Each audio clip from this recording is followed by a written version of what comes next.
हाँ भाई, tenth class में आज हम पढ़ेंगे एक्सप्लेनेशन। स्टेंजा क्या दे रखा है? Give me a flower delicious as the rose. Give me a flower delicious as the rose.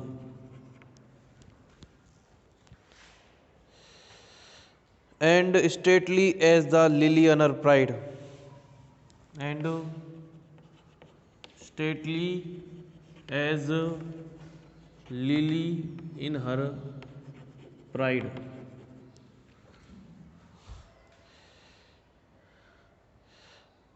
But of what color? But of what color?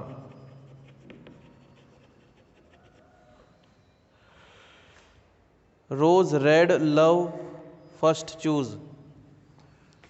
Rose red,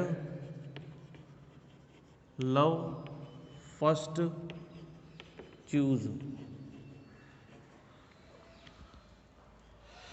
Then prayed, no, lily white or both provides. Then prayed,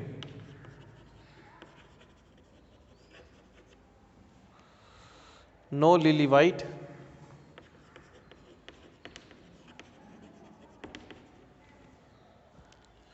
और both provide, और both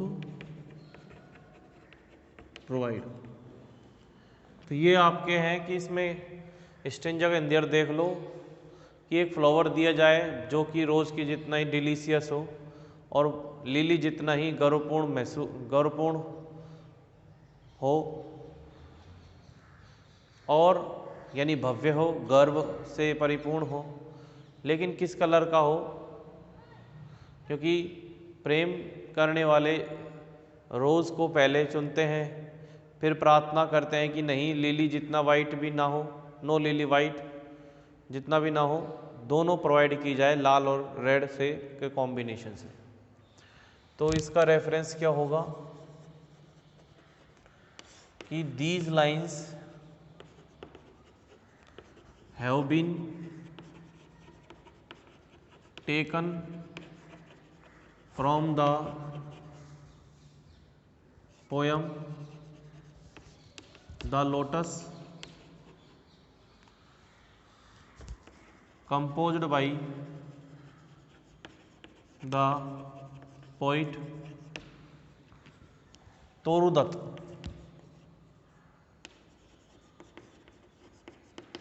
उसके बाद आएगा आपके context,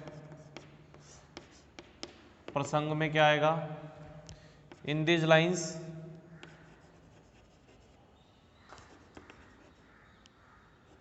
the poet describes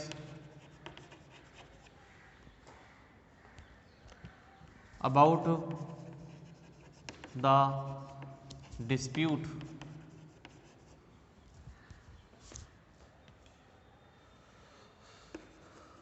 and discovery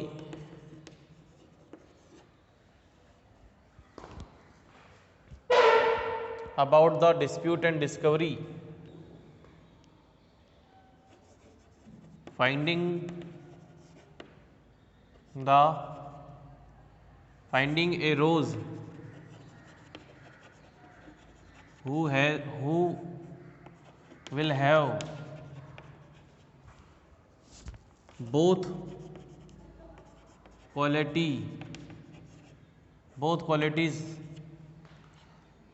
of a rose and lily। ठीक है, ये आपका कॉन्टेक्स्ट हो गया। एक्सप्लेनेशन में किस प्रकार लिखना है कि the poet presents A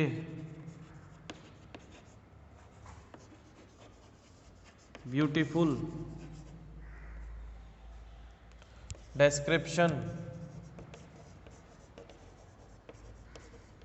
about the lily and the rose.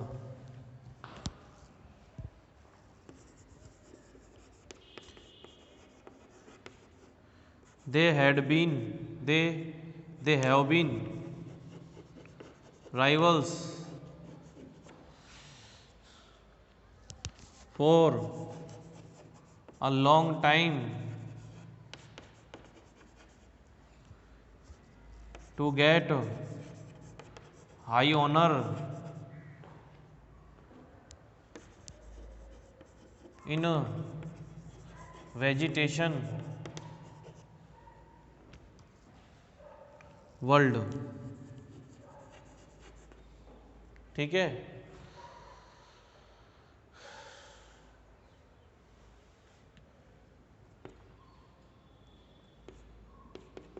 In these lines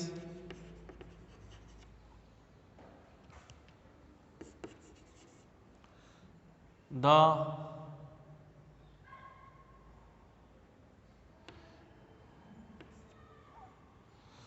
God of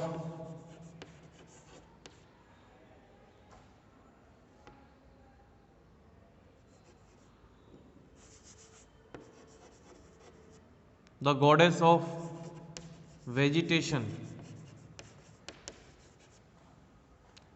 या फिर इधर गॉडेस की जगह सबसे पहले कहते हैं द मेंबर्स,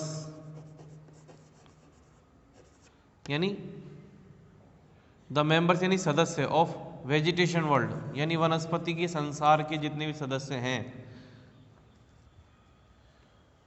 डिमांड मांग करते हैं,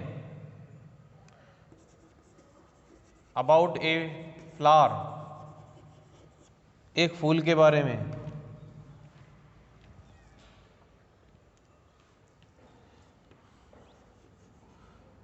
डेट वुड बी मतलब जो हो, डेट वुड बी डिलीशियस, जो कि एज रोज, जो कि रोज जितना डिलीशियस हो। दे फर्दर डिमांड वे आगे, they further demand as well वे आगे भी मांग करते हैं कि द फ्लावर की जो फूल है, जो फूल हो, the flower would be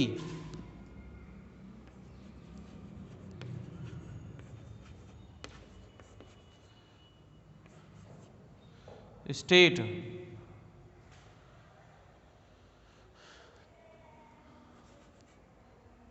stately, the flower would be stately as lily with pride.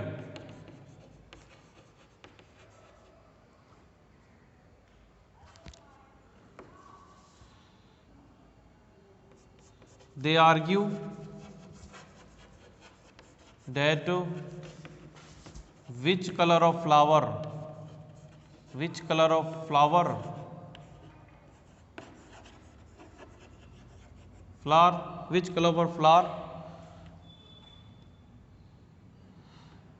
should be chosen.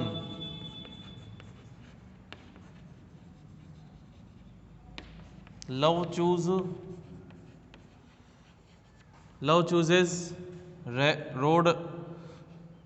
rose red,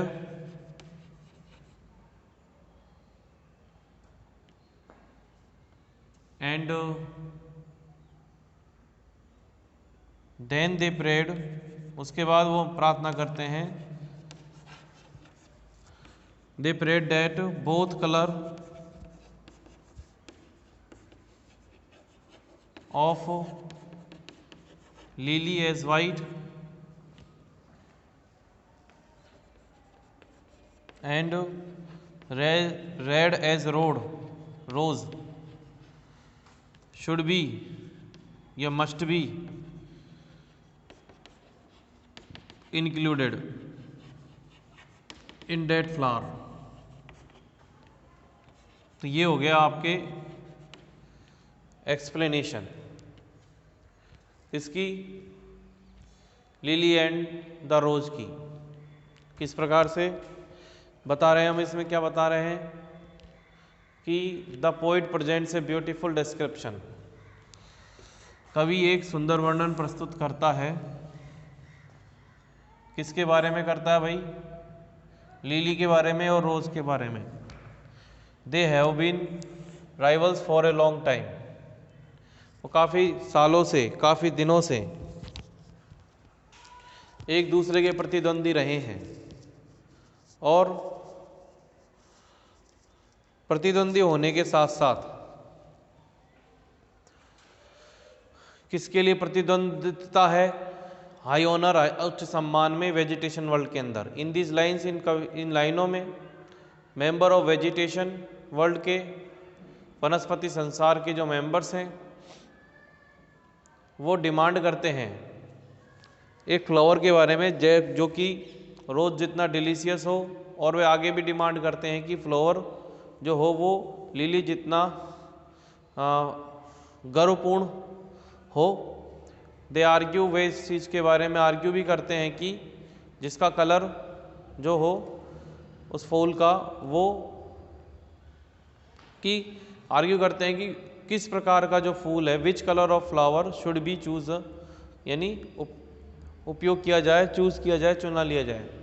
क्योंकि जो लव चूज़ करता है वो तो रेड रोज़ चूज़ करता है। तो उसके बाद वो प्रे करते हैं कि both colour of lily as white and red as rose must be included in that flower, उसमें सम्मिलित होने चाहिए। लिली के वाइट कलर भी सम्मिलित होना चाहिए, प्लस रोज़ का रेड कलर भी सम्मिलित होना चाहिए।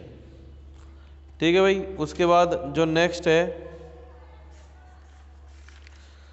कौन सी दूसरी एक्सप्लेनेशन क्या होनी चाहिए?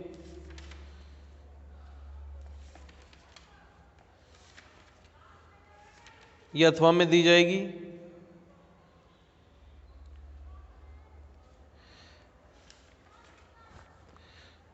रिस्क कविता जो है वो आपके लिए इम्पोर्टेंट है, उसको आप अच्छे से एक्सप्लेनेशन का लर्न करें, उसको एक्सप्लेनेशन करने की सीखें कैसे करते हैं।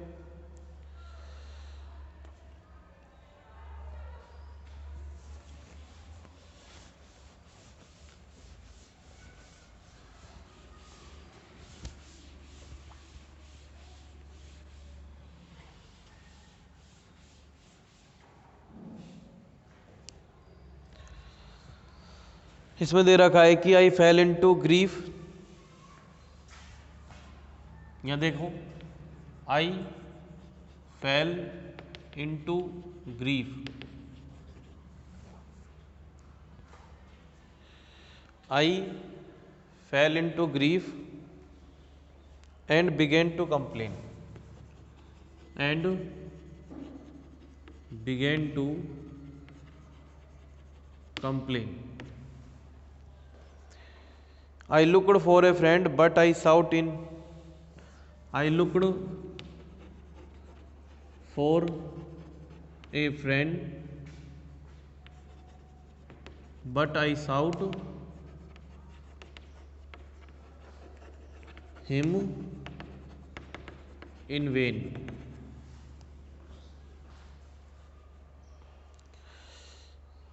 Companions were shy and acquaintances were cold.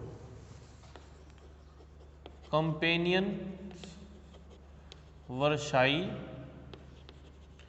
and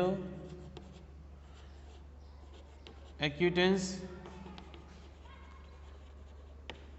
were cold.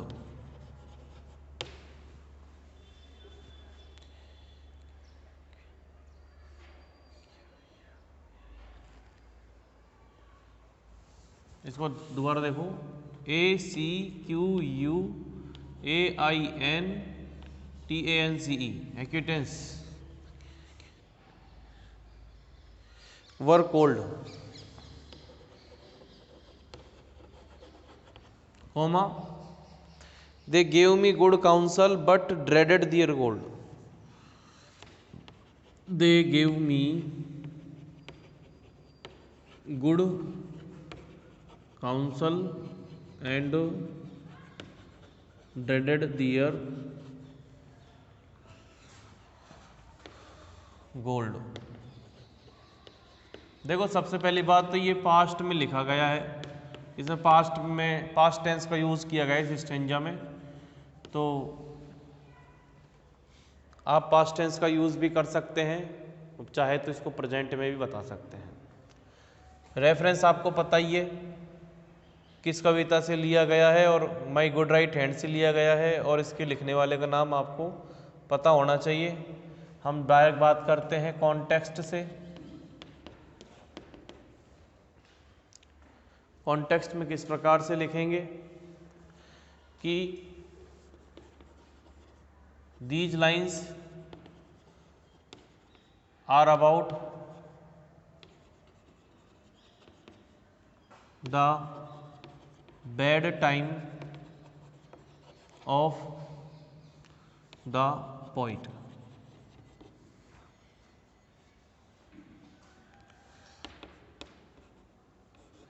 He tried everything to get out from the troubles, but in vain.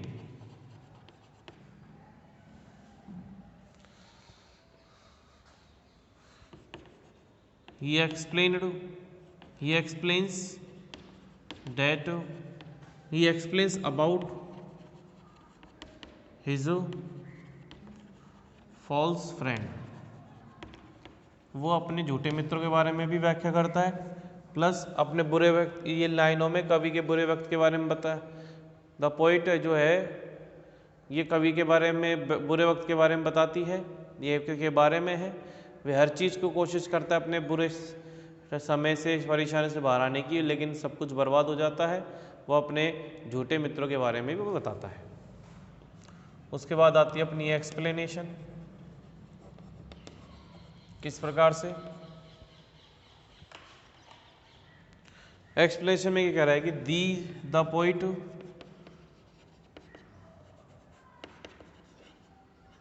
Gives a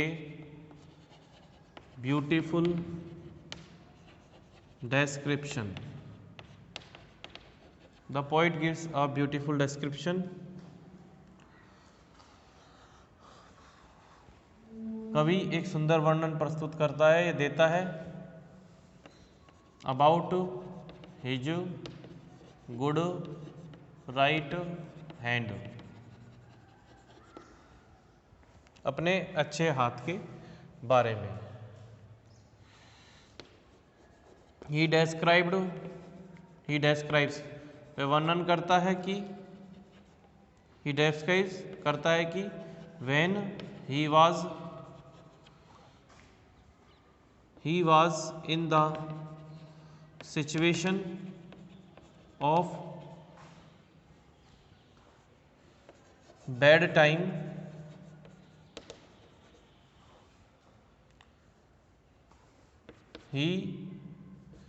bad time began to complain. जब उसका बुरा समय था तो उसने शिकायत करना शुरू किया। He searched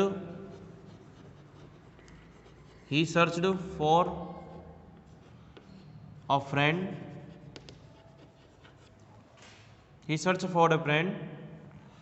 but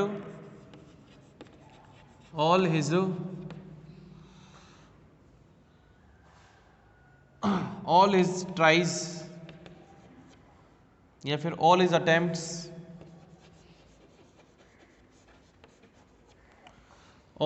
attempts were या फिर all his attempts had no result। लेकिन सभी प्रकार के उसने मित्रों को खोजा, लेकिन उसके सारे प्रयास जो थे उनका कोई रिजल्ट नहीं था।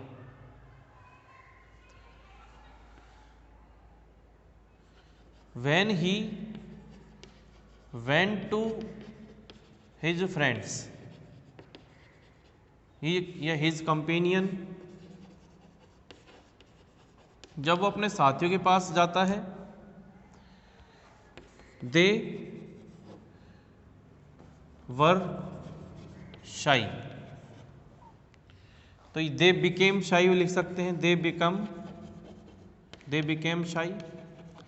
तो वो क्या पड़ गए, शर्मीले हो गए, शर्मीले बन गए। दे बिकेम शाई एंड नर्वस। ठीक है।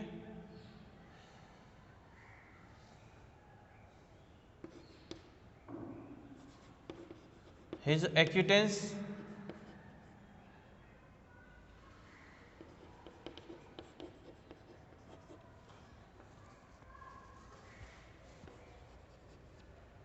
had become cold. They only gave good advice, but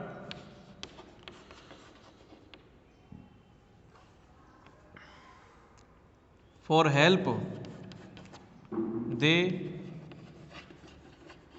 concealed their money from the poet। लेकिन उन्होंने मदद के लिए उन्होंने क्या किया, मतलब उन्होंने अच्छी अच्छी सलाह दी, मगर मदद के लिए उन्होंने अपने धन को छिपा लिया कवि से। तो इस प्रकार से आपका ये एक्सप्लेनेशन है।